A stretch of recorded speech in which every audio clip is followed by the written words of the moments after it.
بسم اللہ الرحمن الرحیم۔ السلام علیکم پیارے بچوں، آج کا ہمارا جو مضمون ہے 8ویں جماعت کا اردو، اس کا جو ہم موضوع پڑھیں گے وہ ہے گیہوں کا دانہ۔ یہ آپ دیکھ سکتے ہیں،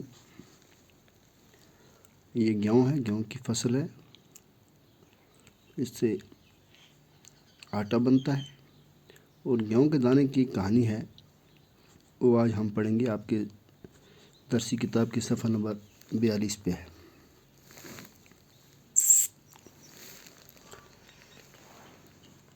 جیسے کہ آپ کو معلوم ہے کہ اردو پڑھنے کے ہمارے 4 بنیادی مقاصد ہیں: صحیح سننا، صحیح بولنا، صحیح پڑھنا اور صحیح لکھنا۔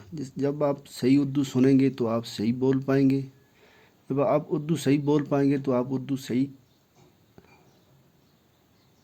پڑھ سکیں گے، اور جب صحیح پڑھنا آپ کو آ جائے گا تو آپ صحیح لکھ سکیں گے۔ یہ 4 بنیادی مقاصد جو ہیں یہ اردو پڑھنے کے مقاصد ہیں ثانوی سطح پر۔ تو آج دیکھیے گیہوں کا دانہ جو کہانی ہے یہ کیا ہے، اس میں کیا کہا گیا ہے، پہلے ہم پڑھیں گے۔ ایک بار کچھ بچے کھیل رہے تھے، قریب ہی زمین میں ایک دراڑ تھی۔ بچے کھیلتے کھیلتے وہاں پہنچ گئے۔ کیا دیکھتے ہیں کہ وہاں ایک انڈا پڑا ہوا ہے۔ جب انہوں نے غور سے دیکھا تو معلوم ہوا کہ وہ انڈا نہیں بلکہ گیہوں کا دانہ ہے، کیونکہ اس میں گیہوں کے دانے کی طرح ایک لکیر تھی، ایک گہری لکیر تھی۔ ابھی بچے بحث کر رہے تھے کہ ایک مسافر وہاں پہنچا۔ مسافر بھی ایسی عجیب و غریب چیز دیکھ کر حیران رہ گیا۔ اس نے بچوں کو پیسے دے کر اسے مول لیا۔ یعنی ایک دفعہ کا ذکر ہے کہ کچھ بچے ایک جگہ کھیل رہے تھے، تو وہاں کے ایک دراڑ تھی، ایک زمین پھٹی ہوئی تھی، وہاں ایک دراڑ پڑی ہوئی تھی۔ تو بچے کھیلتے کھیلتے وہاں پہنچے تو انہوں نے دیکھا کہ وہاں ایک انڈا پڑا ہوا ہے۔ جب انہوں نے غور سے دیکھا تو معلوم ہوا کہ وہ انڈا نہیں بلکہ گیہوں کا دانہ ہے، کیونکہ گیہوں کے دانے کی طرح اس میں ایک گہری لکیر تھی۔ بچے ابھی آپس میں بات کر رہے تھے کہ وہاں ایک مسافر آ گیا۔ مسافر کا مطلب ہوتا ہے سفر کرنے والا۔ جو شخص وہاں سے گزر رہا تھا سفر کر کے، وہ وہاں پہنچا تو اس نے بھی اس عجیب و غریب چیز کو دیکھ کر اس کو حیرانگی ہوئی، تو اس نے بچوں کو پیسے دے کر وہ چیز جو تھی وہ مول لی، یعنی کہ خرید لی۔ مسافر اسے شہر میں لے گیا۔ وہاں پہنچ کر اس نے اسے وہاں کے راجا کے ہاتھ بیچ دیا۔ راجا نے فوراً اپنے عقل مند درباریوں کو بلایا اور یہ گیہوں نما انڈا دکھا کر کہا، بتائیے یہ کیا ہے، گیہوں کا دانہ ہے یا مرغی کا انڈا؟ مسافر اسے شہر لے گیا اور وہاں کے راجا کو اس نے بیچ دیا۔ تو راجا نے کیا فوراً اپنے عقل مند درباریوں کو بلایا اور وہ انڈا جو گیہوں کا دانہ تھا، انڈا نما دانہ، وہ درباریوں کو دکھاتے ہوئے بولا کہ آپ بتائیے یہ کیا ہے، یہ انڈا ہے یا گیہوں کا دانہ ہے؟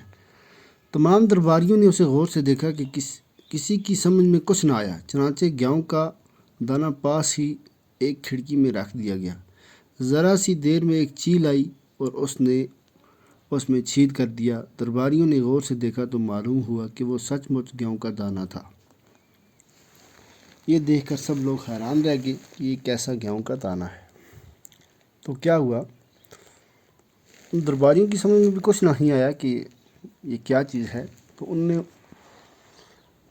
کھڑکی میں رکھ دیا۔ تو ذرا سی دیر میں وہاں پہ ایک چیل آئی، ایک پرندہ آیا، تو اس نے اس کو سوراخ کر دیا۔ جب سوراخ ہوا تو واقعی معلوم ہوا کہ وہ گیہوں کا دانہ نہیں بلکہ انڈا ہے، اور کہ وہ انڈا نہیں بلکہ گیہوں کا دانہ ہے۔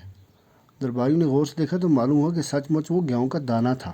یہ سب لوگ دیکھ کے اسے حیران رہ گئے کہ اتنا بڑا انڈے، اتنا موٹا گیہوں کا دانہ، یہ کیسا گیہوں کا دانہ ہے؟ راجا نے کہا معلوم کرنا چاہیے کہ اتنا بڑا گیہوں کہاں پیدا ہوتا ہے، کسی بوڑھے کسان کو دربار میں حاضر کرو۔